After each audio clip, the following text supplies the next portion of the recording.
오늘 본문 14절에 모든 일을 원망과 시비가 없이 하라 했습니다. 특히 주의 일을 할 때는 모든 기쁨으로 하고 감사함으로 하라는 것입니다. 하늘의 칭찬과 상급에 나아가는 엄청난 특권과 축복이 있는 일을 하면서 굳이 원망 불평 시비를 할 필요가 없는 것입니다. 그런데도 주의 일을 하면서도 원망과 시비에 빠질 수 있습니다. 그러면 왜 굳이 귀한 주의 일을 하면서도 그렇게 원망과 시비가 그치지 않을까요? 그것은 원망과 시비가 불신앙의 산물이기 때문입니다. 원망이란 어떤 일을 못마땅하게 여기어 탓하거나 불평을 품고 미워하는 것입니다. 하나님께 만가지 은혜를 받았는데도 감사하지 못하고 도리어 원망하던 이스라엘은 모두 광야에서 엎드러지고 약속의 땅 가나안에 들어가지 못했습니다. 감사가 떠난 자리에 원망과 불평이 들어와 자리를 잡습니다. 원망하는 순간 행복은 저 멀리 떠나가고 불행이 시작될 수밖에 없습니다. 주신 은혜에 지족하는 마음이 있어야 하는데 욕심과 시기 때문에 아무리 좋은 것을 많이 받아도 원망과 불평으로 일관하는 자는 어디를 가도 제대로 대접을 받지 못합니다. 불평과 원망이 있는 곳에는 하나님의 역사가 있을 수 없고 주변의 사람들도 다 떠나가 버리고 홀로 외톨이가 될 확률이 대단히 높습니다. 시비란 옳고 그름을 따지는 말다툼입니다. 시시비비를 가리지 않고는 못 견디는 성격의 소유자들이 있습니다. 옳고 그름을 따지다 보면 판가름이야 나겠지만 다툼이 계속되고 공동체가 분열되고 맙니다. 그래서 때로는 알고도 속아줄 때가 있습니다.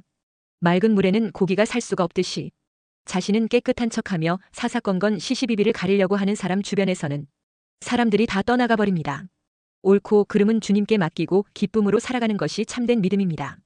하나님 앞에 서 있는 인생은 하나님의 존재를 믿고 확신하기에 원망하거나 시비하지 않습니다. 왜냐하면 하나님께서 신원해 주시고 여호와 이레로 준비하신 각종 귀중한 보화를 때를 따라서 공급해 주실 것을 믿고 확신하기 때문입니다. 하나님께서는 원망과 시비가 아니라 감사와 관용의 마음으로 살아가길 원하십니다. 바울은 지금 로마의 옥중에 있습니다. 그러나 로마의 옥중에 있으면서 자신의 앞날이 어떻게 될런지 모르는 상황에서도 조금도 흔들림이 없습니다. 오직 그의 생각의 초점은 하나님의 뜻과 그리스도께 있었습니다. 자기에게 집착하거나 자기 연민중에 빠지거나 주변 환경과 사람과의 관계를 생각지 않았던 것입니다. 그래서 바울은 이 서신을 쓰면서도 조금도 자기 연민이나 동정을 구하지 않았습니다. 도리어 자신은 기뻐한다고 하면서 너희도 기뻐하라고 합니다. 그리고 저들에게 권면합니다. 두려움과 떨림으로 자신의 구원을 이루라고 합니다. 특별히 오늘 본문 14절에서 모든 일을 원망과 시비가 없이 하라고 합니다. 그것은 바로 우리로 흠이 없고 순전하여 어그러지고 거스리는 세대 가운데서 하나님의 흠없는 자녀로 세상에서 그들 가운데 빛들로 나타내게 하시기 위함입니다. 원망과 시비는 환경이나 교육, 교양, 도덕, 윤리와 관계가 없습니다. 그것은 어느 집단 그 누구에게나 다 있습니다. 원망과 시비는 부패한 인간이라는 증거로 어디서든지 나타나는 부작용입니다. 창세기를 보세요. 아담과 하와는 그 에덴 동산에 거하면서 하나님께 대하여 또한 서로에 대하여 원망하고 시비했습니다. 또한 원망과 시비는 불신앙적인 교만에서 나옵니다. 이것은 서로를 믿지 못하고 자신을 높이기 때문입니다. 또한 원망과 시비의 원인이 욕심이 되기도 합니다. 이스라엘 백성들을 보세요. 광야에서 그들은 하나님께 원망했는데 그것은 저들의 탐욕 때문이었습니다. 그리고 또 왜 원망과 시비가 있게 됩니까? 그것은 의와 공평성을 잃었기 때문입니다. 사도행전 6장에 보면 구제와 관련하여 헬라파 유대인과 히브리파 유대인 간의 분쟁과 알력이 생기게 됩니다. 그것은 공평성이 사라졌기 때문이었습니다. 바울은 빌립보 교회의 사정을 잘 알고 있습니다. 그래서 저들에게 구체적으로 권면하고 있습니다. 모든 일을 원망과 시비가 없이 하라 했습니다. 다시 말해 사람과의 관계에서 의와 공평을 삶의 기준으로 삼고 살라는 것입니다. 비록 이 세상이 어그러지고 거스리는 세대이지만 하나님의 자녀인 너희들은 분명한 삶의 기준과 목표를 가지고 삶으로 하나님의 영광을 드러내라는 것입니다. 그리고 바울이 말합니다. 16절 생명의 말씀을 밝혀 나의 다름질이 헛되지 아니하고 수고도 헛되지 아니하므로 그리스도의 날에 내가 자랑할 것이 있게 하려 함이라 했습니다. 그러면 원망과 시비 분쟁과 알력이 없기 위해서는 어떻게 해야 합니까? 먼저 자신을 버려야 합니다. 나를 내려놓아야 합니다. 둘째, 그리스도와의 관계를 깊게 해야 합니다. 삶의 모든 초점을 자신의 환경이나 지위 소유가 아니라 그리스도께 두어야 합니다. 마지막으로 그리스도 안에서 참 기쁨을 가져야 합니다. 그 기쁨은 욕망이나 환경이나 소유나 사람에 있지 않습니다. 그리스도에게 있는 것입니다. 이 기쁨은 구원받은 자의 존재론적인 기쁨입니다. 우리의 기쁨은 영원한 구원에 근거한 기쁨입니다. 그리스도와 온전히 하나됨 속에서 가지는 기쁨입니다. 이런 기쁨으로 충만할 때 모든 원망과 시비를 능히 이겨낼 수 있습니다. 바울은 이제 빌립보 교회에 대한 자신의 사랑을 고백합니다. 17절에 만일 너희 믿음의 재물과 섬김 위에 내가 나를 전제로 드릴지라도 나는 기뻐하고 너희 무리와 함께 기뻐하리니 했습니다. 최고의 사랑의 증거가 무엇입니까? 그것은 그 사람을 위해 수고하고 봉사하며 희생하는 것이 기쁨이 되는 것입니다. 사랑한다고 하지만 상대를 위한 수고 봉사가 기쁨으로 이루어지지 않는다면 그것은 참 사랑이 아닙니다. 진정한 사랑은 그 수고와 봉사와 희생에서 벌써 보상을 받고 있고 그 자체를 기뻐하게 됩니다. 사랑하면 다른 아무것도 바라는 것이 없습니다. 이미 사랑하는 것 자체가 감사한 것이고 기쁨이 되기 때문입니다. 그래서 바울은 너희를 위해 나를 관제, 즉 나의 피를 다 쏟아 붓는다고 해도 기뻐한다고 합니다. 이것이 최고 사랑의 표현입니다. 이런 사랑의 기쁨으로 충만하다면 모든 원망과 시비를 능히 이겨나갈 수 있습니다. 그래서 바울은 말하기를 이와 같이 너희도 기뻐하고 나와 함께 기뻐하라 했습니다. 첫째, 우리는 교회 안에서나 세상에서 살 때 원망과 시비를 일삼지 말고 살아야 합니다. 그래서 오늘 본문 14절에 모든 일을 원망과 시비가 없이 하라 했습니다. 원망과 시비는 불신앙의 산물입니다. 원망이란 어떤 일을 못마땅하게 여기어 탓하거나 불평을 품고 미워하는 것입니다. 하나님께 만가지 은혜를 받았는데도 감사하지 못하고 도리어 원망하던 이스라엘은 모두 광야에서 엎드러지고 약속의 땅 가나안에 들어가지 못했습니다. 감사가 떠난 자리에 원망과 불평이 들어와 자리를 잡습니다. 원망하는 순간 행복은 저 멀리 떠나가고 불행이 시작될 수밖에 없습니다. 그래서 모든 일을 원망과 시비가 없이 하라 한 것입니다. 또 우리는 원망하지 말아야 합니다. 원망은 헬라어로 공귀스몰로 불평, 불만, 낮은 목소리로 중얼거린다는 뜻을 가지고 있습니다. 불평을 품고 수군거릴 것입니다. 투덜대거나 비밀스럽게 말하고 그리고 누군가에 관하여 험담하는 불평불만을 의미합니다. 이렇게 되면 우리 안에 있는 소원이 성령께 복종하는 것이 아니라 사탄의 도구가 되는 것입니다. 이렇게 되면 남이 한 일들에 대하여 못마땅하게 여기어 탓하거나 불평을 품고 미워하게 됩니다. 우리에게 원망이 왜 생기는 것일까요? 뭔가 잘하고자 하는 소원과 의지가 있기 때문입니다. 그런 애착이 없으면 원망도 없습니다. 그래서 교회 안에서 늘 원망하는 교인들은 뭔가 잘하고자 하는 열심이 있는 사람들입니다. 안타깝게도 그 잘하고자 하는 열심이 오히려 원망의 올무에 걸려 넘어지게 됩니다. 그러므로 열심히 있는 사람은 이 원망의 올무를 조심해야 합니다. 원망은 나도 죽고 상대도 죽이고 공동체도 파괴해버리는 것입니다. 그러니까 자신이 원하는 대로 되지 않을 때 그 이유가 상대에게 있다고 생각하기 때문에 원망이 생기는 것입니다. 광야 40년 동안 이스라엘 백성들이 가장 많이 한 것이 원망입니다. 40년 동안 기회만 있으면 모세를 원망했습니다. 이스라엘 백성은 광야를 여행하면서 원망을 쉬지 않았습니다. 그 황량한 광야에서 40년 동안 하나님은 한 번도 그들이 굶지 않고 신발이나 옷이 닳아 곤란해지지 않게 해주었습니다. 광야에서 물을 못 먹어 죽은 사람이 한 사람도 없었습니다. 그런데도 허구한 날 그들은 원망을 일삼았습니다. 왜 그렇게 되었습니까? 그것은 그들이 원망쟁이들에게 휩쓸렸기 때문입니다. 민수기 11장 4절에 그들 중에 섞여 사는 다른 인종들이 탐욕을 품음에 이스라엘 자손도 다시 울며 이르되 누가 우리에게 고기를 주워 먹게 하랴 했습니다. 기질적으로 부정적이고 원망을 즐기는 불신앙의 사람들이 있었던 것입니다. 원망해야 기가 살아나고 살맛이 나는 사람들이었던 것입니다. 이런 사람들은 예수님이 와서 목회해도 원망하고 바울이 와서 목회해도 원망할 사람들입니다. 원망으로 자기의 바름과 잘남을 입증하려는 삐뚤어진 사람들이 있습니다. 광야에서 만나를 원망할 때 그 원망의 전염병을 옮기는 바이러스는 바로 섞여 사는 다른 인종들, 즉 가라지들이었습니다. 교회 안에, 우리 사회 안에, 국가 안에 가라지들이 많습니다. 가라지의 효과를 알고 악의 세력들은 방송, 언론, SNS를 장악하여 악의적인 거짓 선전 선동과 거짓 프레임으로 사람들을 세뇌시키고 충동질하여 자신들의 이익을 취합니다. 그러므로 민심이 천심이라는 말은 엉터리가 된 지 오래입니다. 여기서 문제는 열심 있는 사람이 이단에 빠지게 되기 쉽고 똑똑하고 의협심이 강한 사람들이 오히려 속기 쉽다는 것입니다. 인류사의 분열도 그러했습니다. 원망을 통한 가장 큰 분열 중에 하나가 공산주의입니다. 가라지 원망 불평 전략이 가장 잘 먹혀든 경우입니다. 그래서 공산주의 좌파 가치관 근저에는 하나님이 없는 것입니다. 그저 사람의 수완과 방법으로 첨철된 인본주의의 가라지의 작품입니다. 하나님을 믿노라고 하는 사람들도 무지하여 하나님을 거부하는 이런 사상에 경도된 자들이 많이 생겨났습니다. 주님께서 알곡과 가라지를 구분하는 심판대에 다 드러나게 될 것입니다. 둘째, 우리는 우리가 빛으로 나타내기 위해 모든 일에 원망과 시비 없이 살아야 합니다. 우리가 모든 일에 원망과 시비가 없이 살아야 할 이유가 무엇입니까?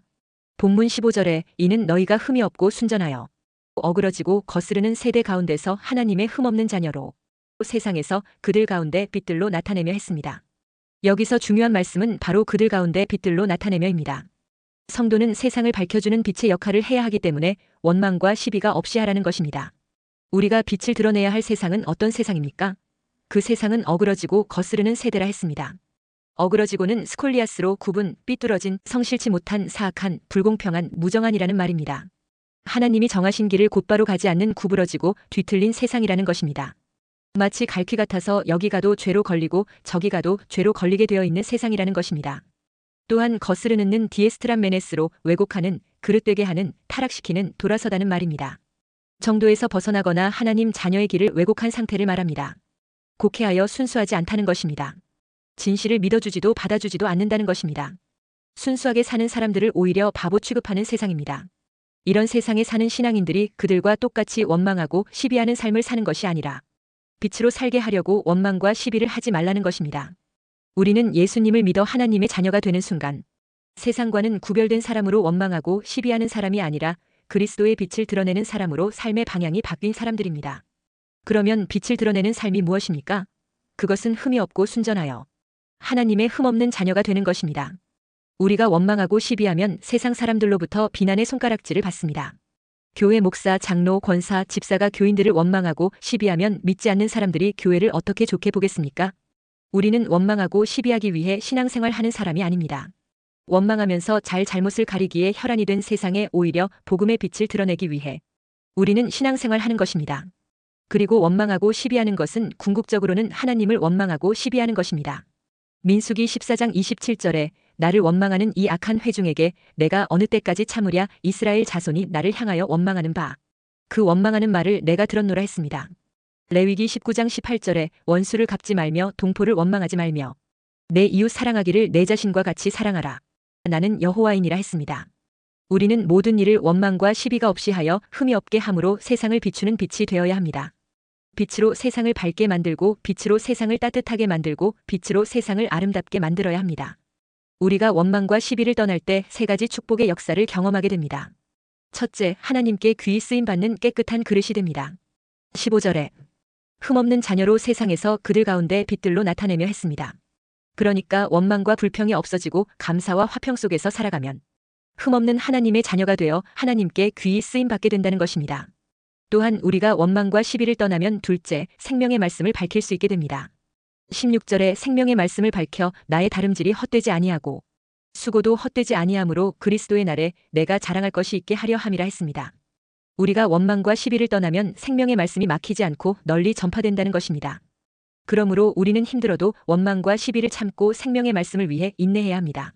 그리고 셋째, 우리가 원망과 시비를 떠나면 진정한 희생에서 능력과 기쁨을 경험하게 됩니다. 17, 18절에 만일 너희 믿음의 제물과 섬김 위에 내가 나를 전제로 드릴지라도 나는 기뻐하고 너희 무리와 함께 기뻐하리니 이와 같이 너희도 기뻐하고 나와 함께 기뻐하라 했습니다. 그러므로 셋째, 우리는 서로 원망과 시비가 없게 하기 위해 같은 마음을 품어야 합니다. 믿음으로 모인 교회 안에서도 원망과 시비가 일어날 수 있습니다. 오순절 성령이 충만히 임한 초대 교회도 다툼이 있었습니다. 히브리파와 헬라파가 구제 문제로 다투었습니다. 바울과 바나바 같은 사람도 마가 문제로 다툼이 있었습니다. 교회도 인간이 사는 곳이기 때문에 다툼을 피할 수 없습니다. 빌립보 교회도 다툼이 있었습니다. 다툼의 주인공이 누구입니까? 빌립보서 4장 2절에 내가 유오디아를 권하고 순두개를 권하노니 주 안에서 같은 마음을 품으라 했습니다. 바로 유오디아와 순두개 두 여인이 교회 안에서 서로 화합하지 못했던 것입니다. 그런데 이들은 빌립보서 4장 3절에 또 참으로 나와 멍에를 같이 한 내게 구하노니 복음에 나와 함께 힘쓰던 저 여인들이라고 했습니다. 그래도 복음을 위해 힘썼던 여인들입니다. 열정적인 헌신이 있었던 여인들입니다. 충성도가 높았던 여인들입니다. 아마 바울이 빌립보 교회를 세울 때 주도적인 역할을 했을 것입니다. 빌립보 교회에서 적지 않은 비중을 차지하는 인물들이었을 것입니다. 그러니 열정이 없으면 다툼도 없습니다.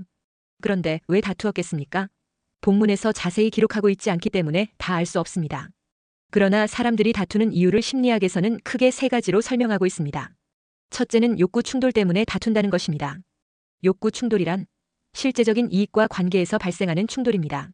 둘째는 가치관의 차이 때문에 다툼이 생깁니다. 이것은 삶의 방식과 관계가 있습니다. 아들은 노란 머리를 하고 싶어 합니다. 그러나 어머니는 아들의 노란 머리를 보기 싫어합니다. 이렇게 가치관 차이로 다툼이 일어납니다. 또 셋째는 감정의 충돌로 다툼이 일어납니다. 같은 말이라도 기분을 상하게 만들면 감정 충돌이 되어 싸웁니다. 기분 나쁘게 쳐다보았다는 이유로 그 상한 감정 때문에 시비하다가 살인까지 합니다. 그런데 교인들도 예외는 아닙니다. 초대 예루살렘 교회는 참으로 성령 충만한 교회였습니다. 그런데 교회 안에서 다툼이 일어났습니다. 구제하는 선한 일을 놓고 홀로 된 히브리파 유대인들만 더 많이 구제해주자 헬라파 유대인들이 이 일을 제기하며 다투게 됩니다. 야고보와 요한의 어머니가 어느 날 예수님께 찾아와 자기 두 아들을 우의정 좌의정을 시켜달라는 것입니다. 그러자 예수님의 제자들은 불평하며 다투었습니다. 또한 바울과 바나바같이 훌륭한 신앙인도 마가를 놓고 서로 다투었습니다. 함께 선교 사역하던 마가가 힘들다고 집으로 가버린 일이 있었습니다. 이 일을 놓고 바울은 이제 다시는 마가와 같이 선교할 수 없다고 합니다. 그러나 바나바는 자신의 친척이라서인지 좀 더 아량을 가지고 마가를 품고 데리고 가자고 합니다. 이런 가치관의 차이로 그들은 각각 분리하여 따로 선교의 길을 떠나게 됩니다. 그러면 원망과 시비가 일어나 다투게 되었을 때 어떻게 해결할 수 있습니까? 빌립보서 4장 2절에 내가 유오디아를 권하고 순두개를 권하노니 주 안에서 같은 마음을 품으라 했습니다. 바울은 서로 불화하던 유오디아와 순두개에게 화해를 권면했습니다. 그리고 주 안에서 같은 마음을 품으라 했습니다. 빌립보서 2장 5절에서는 너희 안에 이 마음을 품으라 곧 그리스도 예수의 마음이니 했습니다. 예수님의 마음을 품음으로 같은 마음을 품으라고 말씀해주고 있습니다. 그러면 예수님의 마음이 어떤 것입니까? 빌립보서 2장 6절에서 8절에 그는 근본 하나님의 본체시나 하나님과 동등됨을 취할 것으로 여기지 아니하시고 오히려 자기를 비워 종의 형체를 가지사 사람들과 같이 되셨고 사람의 모양으로 나타나사 자기를 낮추시고 죽기까지 복종하셨으니 곧 십자가의 죽으심이라 했습니다. 예수님의 마음이란 한마디로 십자가의 죽기까지 복종한 마음, 겸손한 마음입니다. 예수님은 근본 하나님이시나 하나님과 동등됨을 취하지 아니하셨습니다. 그리고 자신을 비웠습니다. 사람이 되셨습니다. 자신을 낮추셨습니다. 이 예수님처럼 자신을 낮추고 겸손한 마음을 가지면 원망과 시비가 그치고 다툼이 사라지게 되는 것입니다. 그리고 우리는 영원한 천국에 살게 될 한 가족임을 잊지 말아야 합니다. 천국이 없는 사람들은 이 땅이 전부이니까 탐욕을 채우기 위해 피나는 싸움과 다툼을 할 수밖에 없습니다. 그러나 우리는 천국에서 만나 영원히 함께 할 주의 백성들입니다.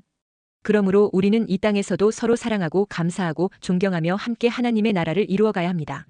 바울이 개척한 고린도 교회는 은사가 많으나 질서가 없었고 갈라디아 교회는 바울이 전한 복음 이외에 유대 전도자들이 전한 다른 복음으로 휘청거렸고 데살로니가 교회는 재림에 대한 신앙관이 바르게 정립되지 못한 교회였습니다.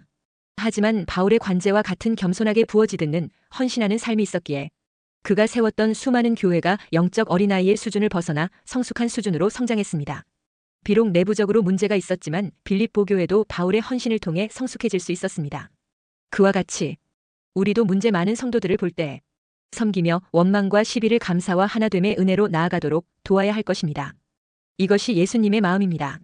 이 예수님의 마음으로 주의 몸된 교회를 섬기며 돕는 지체가 되어 주님께 칭찬받는 성도가 되시기를 축원합니다.